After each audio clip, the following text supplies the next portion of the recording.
Vamos abrir nossas Bíblias para João capítulo 17. João capítulo 17. E eu explico para vocês o que nós vamos trabalhar hoje dentro do texto bíblico. Meu último sermão foi dia 7 de janeiro. E geralmente eu faço os sermões todos amarrados. E quando eu olhei para o sermão, falei, gente, eu não estou conseguindo mais pegar os primeiros sermões. E então, volta um pouquinho, tá bom? Volta um pouquinho, a gente vai fazer hoje mais uma aplicação final do texto que o pastor João pregou. Então, eu vou aproveitar que o pastor João fez um bom trabalho no texto bíblico e eu devo aplicar um pouquinho para a gente, olhar um pouquinho alguns aspectos do texto final que o pastor João então trouxe para nós, aproveitando isso. E aí, na semana que vem, nós trabalhamos com a unidade, que é o último motivo de oração de Jesus pela sua igreja. Então, meus amados, vamos trabalhar hoje, especialmente em João, capítulo 17, a partir do verso 15, na verdade. 15 até o verso 19, vamos parar um pouquinho e meditar e refletir nesses versículos. Especialmente o versículo 15, que diz o seguinte: não peço que os tires do mundo, mas que os guardes do mal.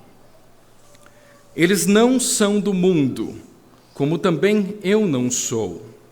Santifica-os na verdade, a tua palavra é a verdade. Assim como tu me enviaste ao mundo, também eu os enviei ao mundo, e a favor deles eu me santifico, para que eles também sejam santificados na verdade. E eu preciso olhar agora com vocês, porque esta oração, em João capítulo 17, do começo ao fim, trata da missão de Jesus Cristo e de seus seguidores aqui na terra, a começar com os discípulos, a terminar conosco. E ela vai da cruz, nessa hora que é chegada, no início do capítulo, até a revelação plena da glória de Deus no mundo. Observe como Jesus deixou absolutamente clara a missão daqueles 11 discípulos, no versículo 18, quando ele diz assim, versículo 18, assim como tu me enviaste ao mundo, também eu os enviei ao mundo. E ele deixa clara essa missão. Jesus, então, vem para cumprir a missão dada pelo Pai. Agora o Filho cumpre a sua missão, deixa os seus discípulos, a gente vai ver isso um pouquinho para frente. Então, por meio do Espírito Santo, por meio da palavra de Deus, agora esse evangelho vai seguindo até chegar em nós. E esse comissionamento foi ampliado até incluir todos os que creem, no verso 20 e 21. Não peço somente por estes, mas também por aqueles que vierem a crer em mim, que somos nós aqui, por meio da palavra que eles falarem, a fim de que todos sejam um. Como tu, ó Pai, está em mim e eu em ti, também eles estejam em nós, para que o mundo creia que tu me enviaste. E essa é a missão. Assim, essa oração, nessa parte que eu considerei central do texto, trata da proclamação do Evangelho, das boas novas de Jesus Cristo e da responsabilidade de cada cristão de tornar Cristo conhecido no mundo. Um canal do YouTube chamado Efeito Prisma trouxe isso de uma forma muito brilhante. Ele diz o seguinte: o discípulo de Cristo é diferente de todos ao seu redor. E assim que nós começamos, eles não são do mundo, como também eu não sou. De certa forma, a gente precisa anotar isso. Os discípulos, então, diferentes de todos ao seu redor. O próprio apóstolo Pedro, no texto que nós lemos hoje, disse, e ele presumiu que ao verem nosso comportamento, as pessoas nos perguntariam a razão da nossa esperança, aquilo que nos motiva a viver desta forma diferente. Pode seguir para frente, que eu acho que eu deixei ali, isso mesmo, pedindo a razão da esperança que há em vós. Mas se somos diferentes, no que consiste? Pode seguir. Se nós somos diferentes, no que consiste essa diferença? Segue, por favor. Será que é a nossa produção cultural exclusiva? Pode mudar, gente, isso aí. Será que a nossa produção, né? E às vezes o pessoal usa o termo o mundo gospel, já viu? Né? O mundo gospel. Não sei o que isso quer dizer, né? O mundo gospel, né? Tá. E às vezes a gente não vê tanta diferença, a verdade é essa. Será que são os lugares que nós frequentamos? Né? Alguns vão para o clube, outros vão para a igreja, uns vão para a praia, outros vão para a escola bíblica de férias, né? E assim por diante. Ou são os novos hábitos e práticas que adotamos? Será que é isso que nos torna diferentes? Será que é isso que é não ser do mundo? O que faz de nós um povo diferente? Porque o texto deixa bem claro, eles não são do mundo como eu também não sou. Há uma diferença. Jesus estabelece essa diferença de forma muito clara. Mas o que faz de nós esse povo diferente? Na oração sacerdotal de João 17, Jesus se refere a seus discípulos como aqueles que estão no mundo, mas não são do mundo. E esse texto para nós é crucial, porque a gente não pode confundir essas verdades. Nós estamos no mundo, mas não somos do mundo. Estar e ao mesmo tempo não pertencer. E essa é a dinâmica, né? Pode seguir, gente. O pessoal pode apertar aí, gente. Isso. Estar, mas não pertencer, e ao mesmo tempo não pertencer. E essa é a dinâmica que a gente vai precisar trabalhar. Muitas vezes a gente não quer estar no mundo, nós estamos fora do mundo, isso é muito proclamado. Mas isso é impossível. E todas as tentativas de estar fora do mundo nos torna apenas extraterrestres, né? Ou aliens.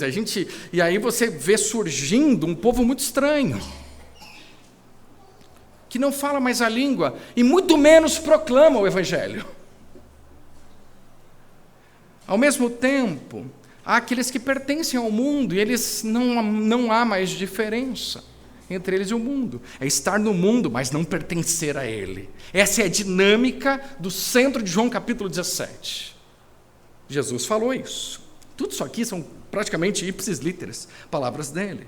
Esse chamado ao discipulado requer um posicionamento que muitas vezes vai de encontro com o padrão do mundo. E aí a gente tem esse choque nessa dinâmica do que é viver, e a gente vai vendo esse choque, esse encontro, e Jesus não nos engana, muito pelo contrário, ele nos garante que se vivermos desse modo, certamente sofreremos oposição, estar e não pertencer.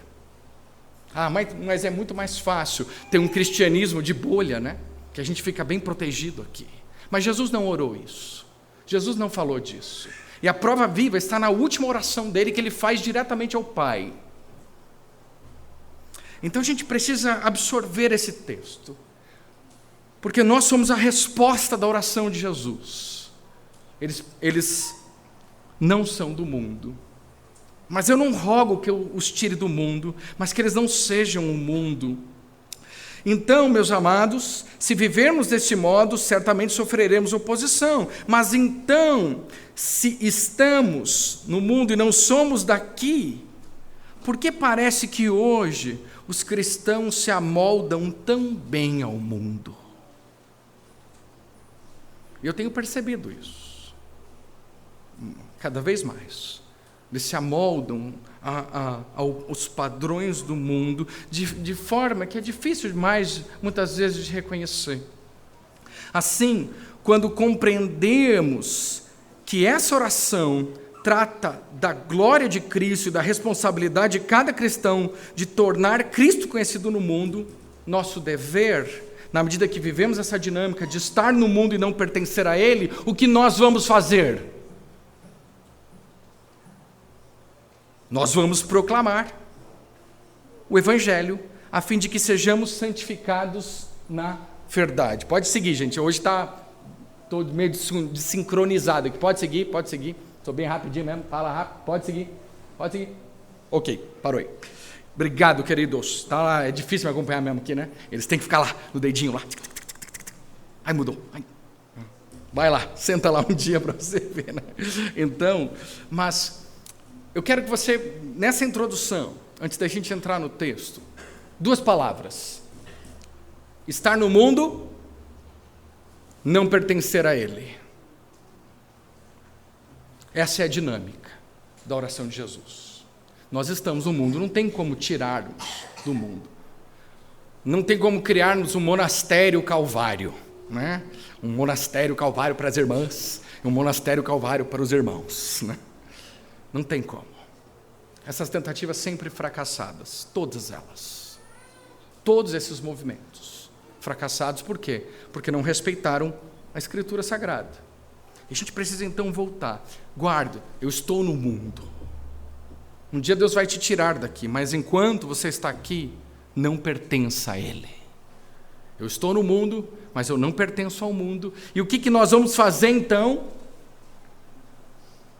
E o nosso dever é proclamar o Evangelho enquanto estamos aqui, afinal, esse é o nosso propósito. Esse é o propósito da Igreja de Jesus Cristo. Proclamar o Evangelho, é proclamar a missão, é cumprir a missão que Jesus nos ordenou. A igreja muitas vezes se esqueceu disso. Faz muita coisa, mas não proclama. E não adianta nada, meus amados irmãos. Se a gente tiver tudo aqui, orquestras, corais, a gente sempre usa o exemplo da orquestra e coral, né? Coitado do pessoal aqui, né? Sofre, né? Orquestras, corais, mas vamos colocar, né? O futebol, né? Do nosso time aqui, né? Que joga uma vez por ano. Né? Antes a gente jogava mais, hoje a gente joga pouco. E tem tantas dinâmicas do que é a igreja, mas não podemos nos esquecer que a nossa missão principal é proclamar o Evangelho. Anunciar o Evangelho.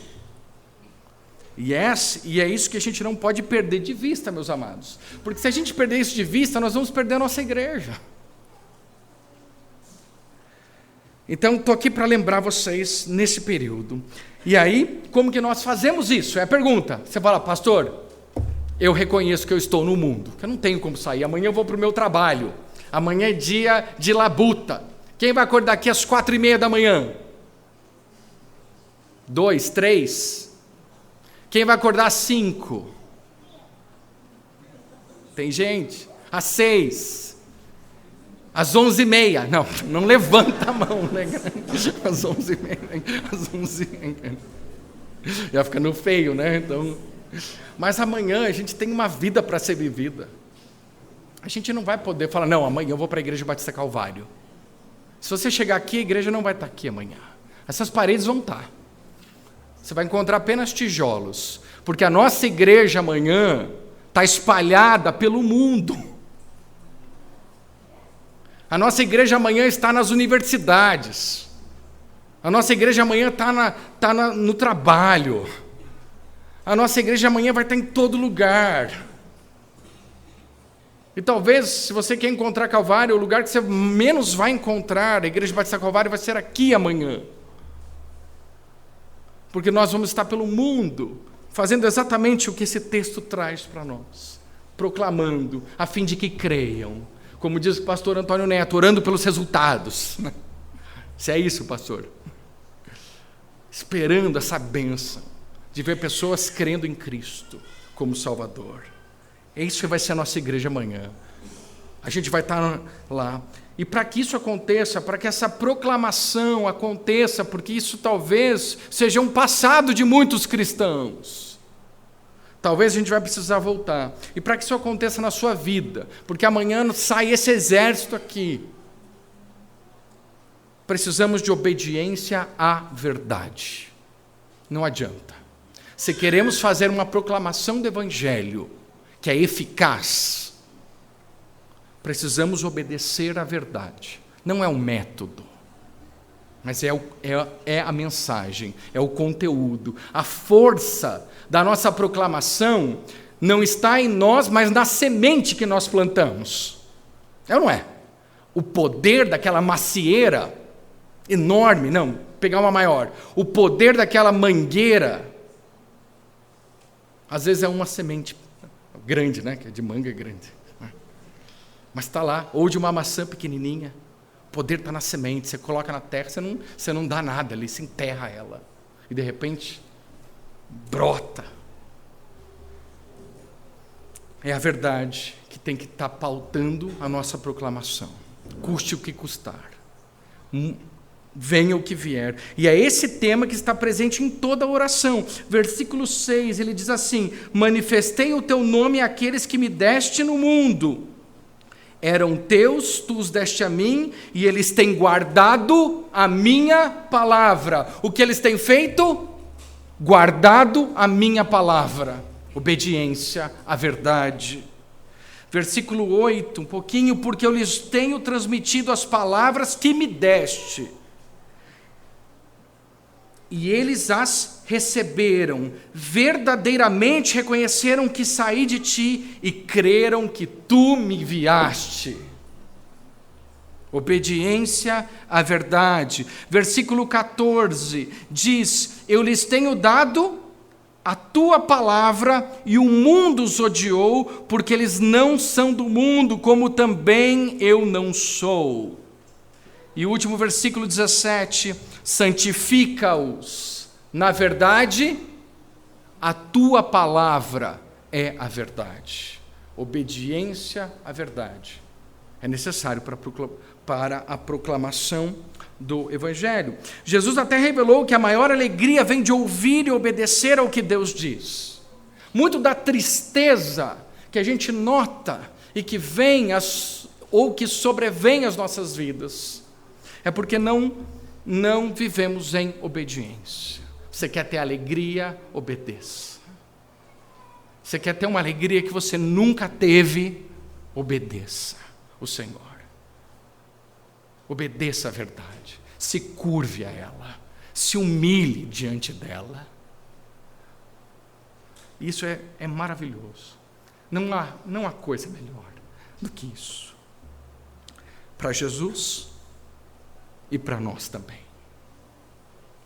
No versículo 13, ele falou de terem toda medida de sua alegria interior, o que enfatiza o que ele havia dito, e eles apenas alguns minutos antes, no capítulo 15, versículo 13, que disse o seguinte: mas agora vou para junto de ti, isto falo no mundo, para que eles tenham a minha alegria completa em si mesmos. E vamos falar a verdade, essa pessoa aqui é um proclamador. Uma pessoa alegre proclama o Evangelho com a vida dela já. Ou você é aquela pessoa que reclama da vida. É segunda-feira. Quem gosta de segunda-feira? Eu amo a segunda-feira. Gosto mais do domingo, eu admito. Mas amo as segundas-feiras. Ninguém entende isso. Mas nós podemos viver a cada dia na presença de Jesus.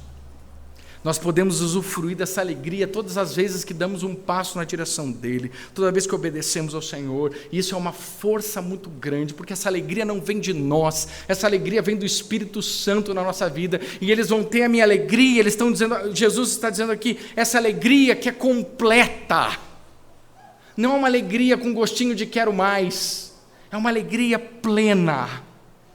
É satisfação. É como aquele corinho antigo, né?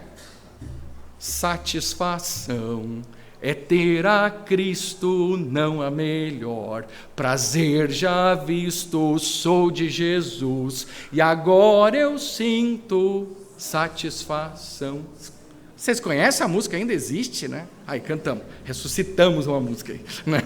É um corinho da minha juventude, vamos assim dizer. Mas é satisfação. É estar satisfeito. Isso é a alegria em Cristo. É bom demais, bom demais. Mas alguém poderia perguntar o que obediência tem a ver com a missão? E é interessante porque Jesus enfatizou a necessidade de fazer o que Deus disse quando queria que seus discípulos compartilhassem as boas novas da graça e da misericórdia. Por que Deus então atrela a proclamação à obediência? É porque os cristãos, eu vou dar a resposta, não têm o direito de apresentar nenhuma outra mensagem de salvação além daquela que Deus revelou e que vem por meio da fé somente, em Cristo somente, para ser bem reformado. Nós não temos o direito de mexer nenhum tio, nenhum i, nem da lei, muito menos do Evangelho. Os cristãos não estão aqui, e isso é importante, porque estamos falando de proclamação. Não confunda proclamação do Evangelho com aculturamento cristão. Muitas vezes o que a gente faz não é proclamar o Evangelho, é tornar as pessoas culturalmente cristãs. Vou te dar um terno, com uma gravata. Todo mundo começa com um terno preto e uma gravata vermelha. Eu estou assim até hoje, né? E você vai, depois você muda, né? O pastor João chegou com um terno azul, sapato marrom, né, cara? Tá bonito, não tem, né, cara? Então, a gente vai vendo. Mas não é falar um cristonês bonito, né? Tem o cristonês, né? Senhor! E as pessoas acham que é um aculturamento. Não é vir na igreja todo domingo. Não é o Evangelho que tira o pecador da lama e coloca ele na rocha que é Cristo. A gente está falando desse Evangelho. A gente não está aqui para impor suas marcas culturais particulares a outros grupos.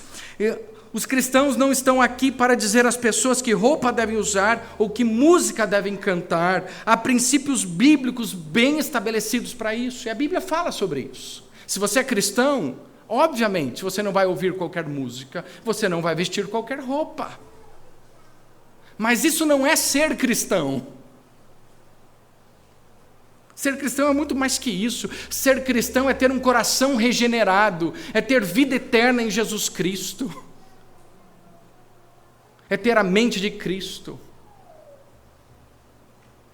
é permitir que Deus santifique a sua vida a cada minuto, na medida que você cresce e aprende. Para isso, meus amados, a Bíblia é suficiente. Então, cuidado na proclamação, não pese o Evangelho. Tem pessoas que pesam o Evangelho com quinquilharias. Você é um desses que pesa o Evangelho com quinquilharias?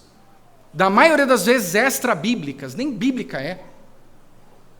Então, nós somos o povo que aponta para quem? Para Cristo, último sermão, né, pessoal? Nós somos o povo que aponta para Cristo. Nós somos o povo que prega Cristo. Não é Cristo mais alguma coisa.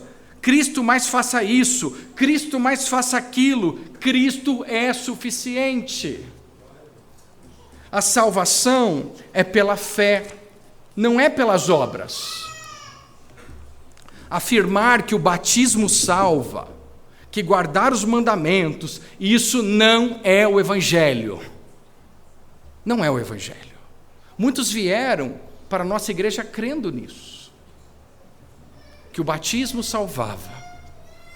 Não, quem salva é Jesus Cristo, aquele que morreu na cruz no lugar dos pecadores. A Bíblia deixa isso muito claro, não de obras para que ninguém se glorie. Nós não podemos acrescentar 1 milímetro sequer à obra de Cristo na cruz.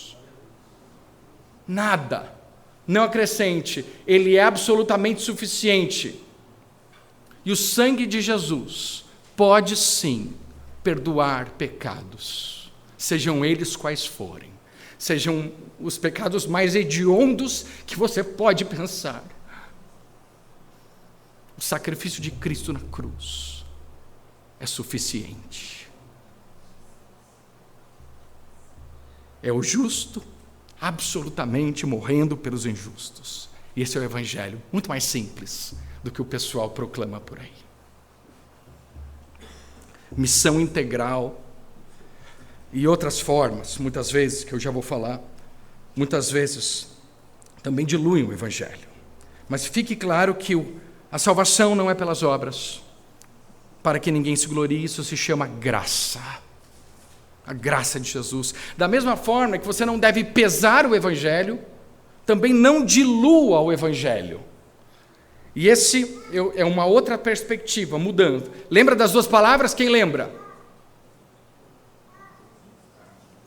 Oi? Estar no mundo, não pertencer a ele. Tá? Guarda isso. A gente vai...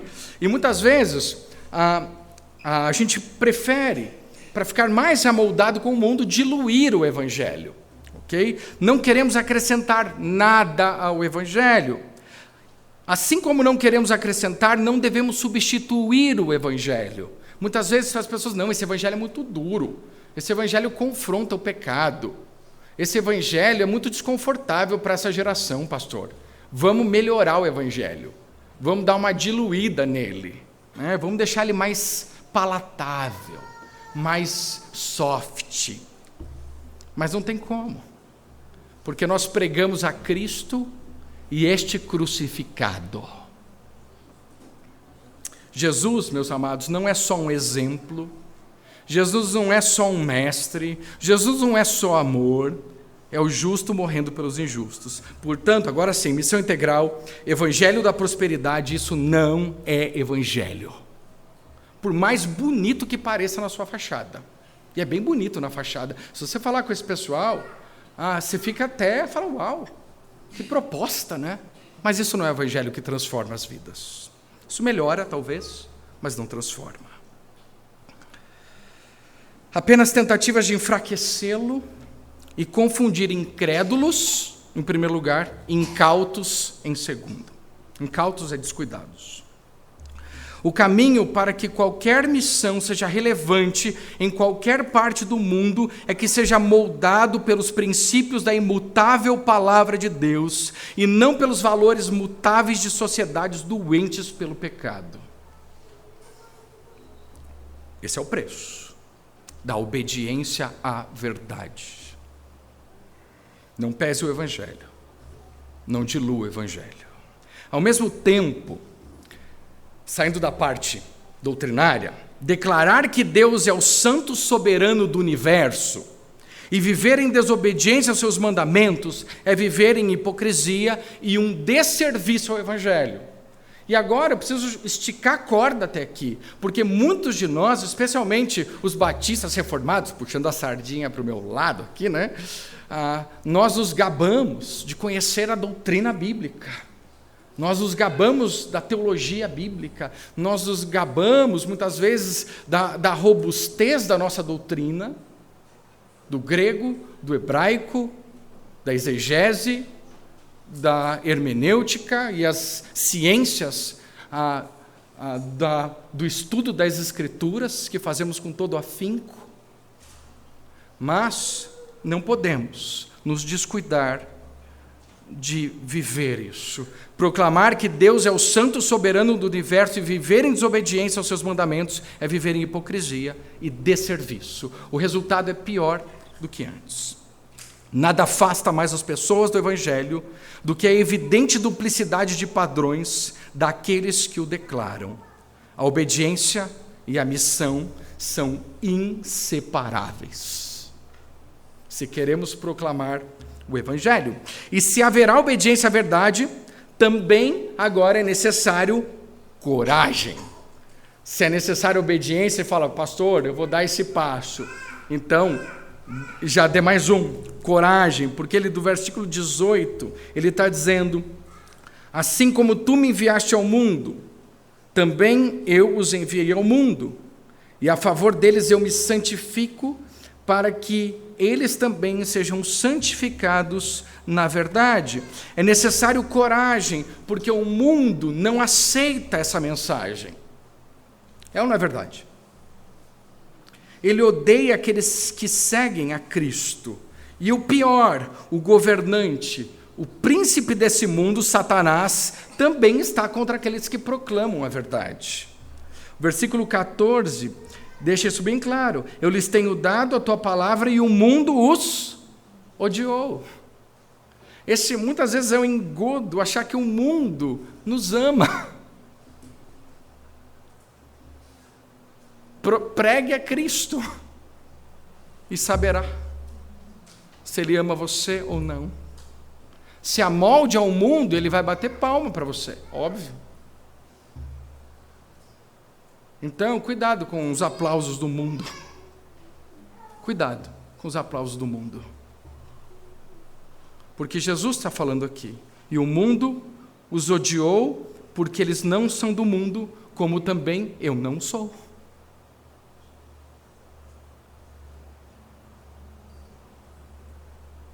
E eu vejo alguns crentes querendo aplauso do mundo. Para quê? Que batalha perdida é essa? Tentar agradar dois senhores e não agradando nenhum. Quantos cristãos vivem nesse limbo de tentar agradar o mundo e tentar agradar a Deus, tentar agradar o mundo e tentar agradar a Deus, e Ele nunca agrada nenhum, porque Jesus também afirmou em Mateus capítulo 5 que não se pode servir a dois senhores, ou você há de servir um ou outro. Não se engane, não se engane, essa é a proclamação do Evangelho. E aqui está a terrível ironia, e talvez a terrível injustiça. As pessoas que trazem ao mundo a mensagem mais gloriosa e libertadora da graça são o grupo religioso mais perseguido em todo o mundo. Eu estava pensando quando escrevi isso. Falei, é verdade, eu não vejo muçulmanos sendo perseguidos. Eu não vejo, pode ser que tenha. Mas eu conheço milhares de cristãos perseguidos. Milhares. Milhares de cristãos hoje são perseguidos no mundo, são arrastados de suas casas, são expulsos da sua família, pelo simples fato de conhecerem Jesus Cristo. Mas isso não é de hoje, desde o início. Alguém já leu o livro de John Foxe, O Livro dos Mártires? Quem leu? Eu li muito tempo, mas é um livraço, né? Escrito em 1553, então muito perto da Reforma. É um livro que para a Igreja Reformada tem muito sentido, né? E ele traz muitas histórias muito parecidas na época. E no livro dos Mártires, John Foxe descreve os sofrimentos dos primeiros cristãos sobre o Império Romano, incluindo figuras como Estevão, o primeiro mártir cristão, Policarpo, já bem velhinho, morrendo na fogueira, e muitos outros que enfrentaram perseguições brutais e mortes por sua fé. E quando eu li esse livro, eu era jovem, amei, né? Eu tenho vários desses que eu posso emprestar para vocês. Mas Policarpo, né? Chegaram e falou, Policarpo, por favor, negue a Cristo. Policarpo, negue a Cristo, você já é um homem de idade. Você já é muito velho. Nós não queremos incendiar você. E ele falou, servi a Cristo durante a minha vida inteira. Como que você acha que eu vou agora abandoná-lo? Condenado à fogueira, um dos mártires da igreja. Também uma história que eu já contei aqui, porque eu gosto muito. O livro relata Latimer e Ridley, agora já na Inglaterra. Aí é bem parecido, já é bem na nossa praia batista, vamos assim dizer, né? 2 reformadores que foram queimados na mesma fogueira. Muito legal você ter um companheiro nessas horas, né? Não é fácil ir para a fogueira sozinho, vamos assim dizer, né? E Foxe relata as famosas palavras de Latimer para Ridley. E eu fiz questão de traduzir do inglês, porque eu não queria nenhuma tradução. Nessa hora você tem que traduzir para dar um gosto. Tenha bom ânimo, mestre Ridley, e seja homem. Nós hoje acenderemos uma vela pela graça de Deus na Inglaterra que nunca será apagada.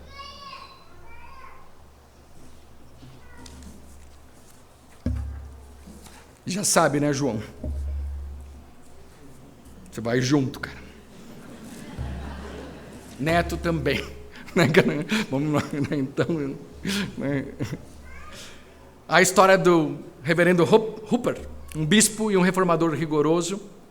Ele foi queimado na fogueira sobre as ordens de Maria I Sanguinária. Fox, nesse livro, descreve sua execução em detalhes, ressaltando sua firmeza até o fim. É esses proclamadores que a gente precisa. O livro dos Mártires, de John Fox, também narra as histórias de várias mulheres que foram perseguidas por sua fé. Uma delas é Anne, que foi torturada e queimada na fogueira por negar a doutrina da transubstanciação. E isso que ela era luterana, ela ainda acreditava na consubstanciação. Imagina se fosse a gente.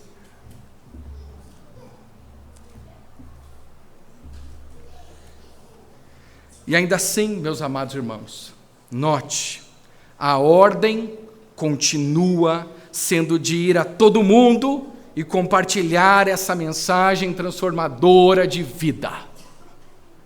Nós precisamos seguir esses passos, de anunciar o Evangelho em obediência à verdade e com toda a coragem que nos é devida. Mas como podemos fazer isso diante de uma oposição tão cruel e poderosa? Se a gente olhar para o mundo hoje, ele já não é mais cristão. Hoje, seja bem-vindo, se você não sabia, eu anuncio para vocês um novo mundo, que é anticristão. Nós vivemos na era já anticristã. E precisamos preparar a próxima geração para exatamente isso. A resposta à perseguição do mundo é a mesma, desde os mártires do Coliseu, é coragem na verdade. É isso que precisamos. Quando Jesus falou sobre protegê-los pelo poder do teu nome, ele não estava usando um mantra ou amuleto mágico, mas se referindo ao caráter de Deus, e assim, bem importante, eles seriam livrados do mal. E é bem importante o versículo 15, que ele é bem mal interpretado. Ele diz assim: não peço que os tire do mundo, mas que os guarde do mal. A gente precisa entender essas duas coisas. Então, vou parar aqui. Eles não são do mundo, como também eu não sou do mundo. Se a gente fosse traduzir isso aqui, ficaria: do mundo eles não são, da mesma forma que eu também não sou do mundo. Toda a ênfase está situada nessa expressão que começa e termina a sentença, isto é, do mundo. Sabendo isso, podemos agora interpretar esse versículo como segue: concede que esses discípulos não entrem no domínio de Satanás, pois eles definitivamente não pertencem ao seu domínio.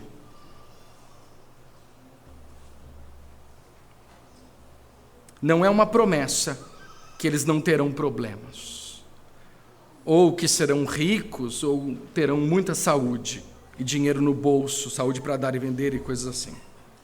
Eles são teus e meus. Eles não pertencem a este mundo perverso.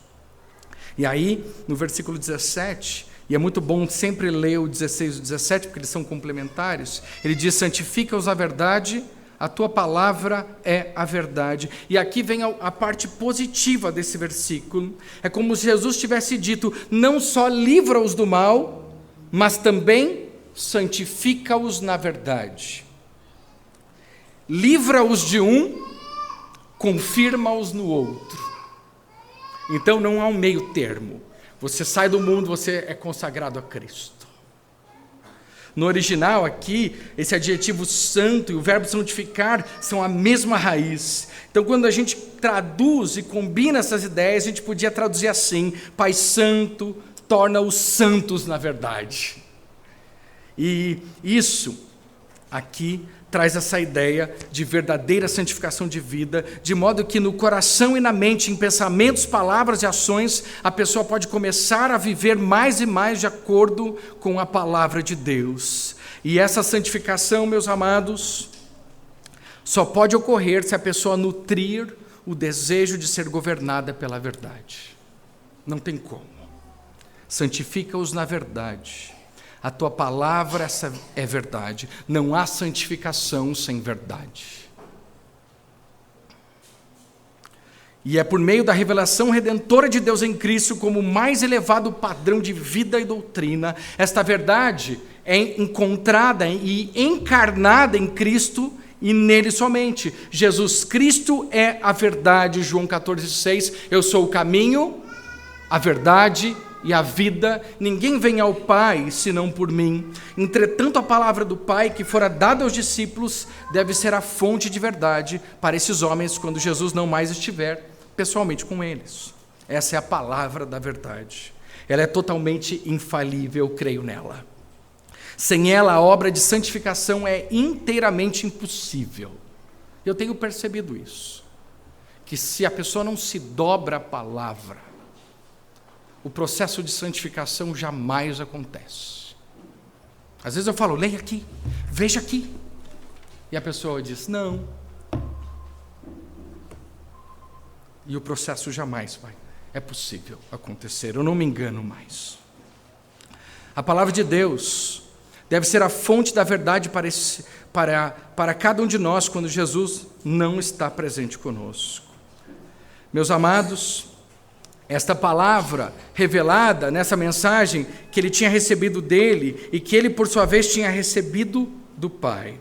E assim, meus amados, aguenta mais um pouquinho aí, quase no final. Descansamos em seu amor infinito. Confiamos em sua sabedoria infinita. Acreditamos em seu poder absoluto. Precisamos de cristãos consagrados. Livra-os do mal, mas santifica-os na verdade. As duas coisas têm que andar juntos. A partir de hoje, não é só santifica-os na verdade, não. É livra-os do mal, santifica-os na verdade. E isso vai trazer o que nós precisamos, cristãos consagrados. E eu sempre digo uma coisa, gente. E esse é o meu lema esse ano. Basta apenas um: coragem. Muitas vezes a gente tem um pensamento muito político. O que seria isso? Seria, quando eu tiver a maioria, aí eu vou conseguir alguma coisa. Você não precisa disso. Nós não precisamos disso. Nós não precisamos da maioria. Nós precisamos apenas da verdade. Só isso. Nós não precisamos de melhores estratégias ou estratagemas. Nós não precisamos fazer politicagem. Não, nós precisamos uma coisa: se apegar à verdade e se firmar na verdade. Coragem, meus amados, basta apenas um. Talvez você diga, pastor, mas proclamação, eu sou o único crente naquele lugar. E hoje em dia tem muito evangélico, mas pouco crente mesmo, né? Evangélico tem a rodo aí, né? Tem evangélico para todo gosto e tipo. Mas eu estou falando do evangélico do evangelho, que conhece o evangelho e que proclama o evangelho. Muitas vezes você vai ser único. Seja bem-vindo. Seja bem-vindo ao mundo. É assim mesmo. Mas basta você, neste lugar onde você está, para proclamar e anunciar, na medida que você fala assim: Senhor, me ajuda a ser luz neste lugar. Me ajuda a brilhar a tua luz aqui. Me ajuda a ser sal deste lugar aqui, para que ele não apodreça. Basta apenas uma voz que se levanta. É muito. Muitas pessoas estão às vezes sedentas, desesperadas, sem esperança nenhuma, porque o mundo não oferece isso para elas. O mundo não tem como. O mundo vem com suas falsas promessas de que se você tiver isso ou aquilo, você vai ser feliz, e isso nunca acontece. Nunca.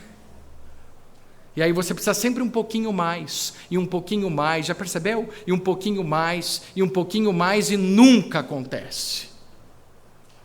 Basta uma voz, falando: Jesus Cristo satisfaz. Jesus Cristo perdoa pecados. Jesus Cristo sustenta e é sustentador de todas as coisas. E a gente começa. Precisamos de pais aqui assumindo a criação dos filhos, não terceirizando ela, seja para a escola ou para a igreja. Precisamos de conselheiros bíblicos mais do que nunca. O mundo proíbe falar de pecado. Vocês acreditam que é proibido? E não conseguem dar uma solução definitiva, só paliativo, aos menores problemas. Precisamos de pastores da alma, pois os campos branquejam para a ceifa, mas os trabalhadores são poucos. Precisamos de cristãos na política, nos presídios, nos campos, nas cidades e até os confins da terra. Precisamos proclamar o Evangelho com verdade e com coragem. E, meus amados, quando fizer isso, lembre-se, viver uma linha da Escritura é melhor que ouvir 1000 sermões sem pôr em prática. O Evangelho não é só a resposta para pessoas religiosas ou para discussões vazias em seminários, muito menos é argumento a se ganhar em um debate no Starbucks. O Evangelho é para a vida real. Assim como o pecado atingiu cada parte do homem e toda a natureza caída, o Evangelho é a resposta para o mundo inteiro. Coragem, meus irmãos. O Senhor já disse: a minha graça te basta. O meu poder se opera ou se aperfeiçoa na tua fraqueza. Talvez os mais fracos aqui poderão fazer as proclamações mais poderosas do Evangelho, porque não somos nós, senão o Espírito Santo, que convence o pecador do pecado, da justiça e do juízo. Não subestime o Espírito Santo e o que ele pode fazer por meio de cada um de vocês, na medida que amanhã a igreja não está reunida aqui, mas espalhada pelo mundo. Portanto, um cristão é protegido por descansar em tudo o que Deus é e prometeu. Ao anunciar o Evangelho, fazemos isso sabendo que Deus está no controle e que tem os seus propósitos gloriosos que nada pode impedir. Oremos.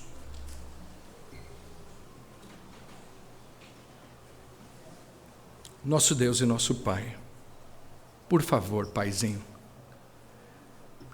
não nos deixe esquecer que a nossa missão é proclamar a verdade, é anunciar o Evangelho de Jesus Cristo, é anunciar estas boas novas de grande alegria. Ó Deus, pedimos a tua ajuda, pois nós somos incapazes de fazê-lo. Senhor, nesta proclamação, que é a missão da igreja, que é a nossa missão como corpo de Cristo, ó Deus, o Senhor nos dê coragem para falar, para anunciar esta mensagem que tem o poder transformador e cujos impactos estão na eternidade. Ó Deus, a começar aqui hoje, ó Deus, se alguém não tem Cristo como Salvador, ó Deus, que reconheça os seus pecados e creia em Cristo, nesta verdade, ó Deus, que liberta o pecador, nesta verdade, ó Deus, que é pela graça, não pelas obras, nesta verdade, ó Deus, que está diante de nós hoje, ó Deus, e que cada um dos crentes aqui não possam se esquecer, ó Deus, que a verdade do Evangelho é necessária, ó Deus, para a vida eterna. Nos dá coragem já logo amanhã. Ajuda-nos também a sermos uma rede, a podermos também trabalhar em conjunto, a nos apoiarmos uns aos outros nesta proclamação e anunciação do Evangelho. E assim, ó Deus, possamos glorificar o teu santo nome. Assim oramos, ó Deus, e te louvamos. Em nome de Jesus. Amém.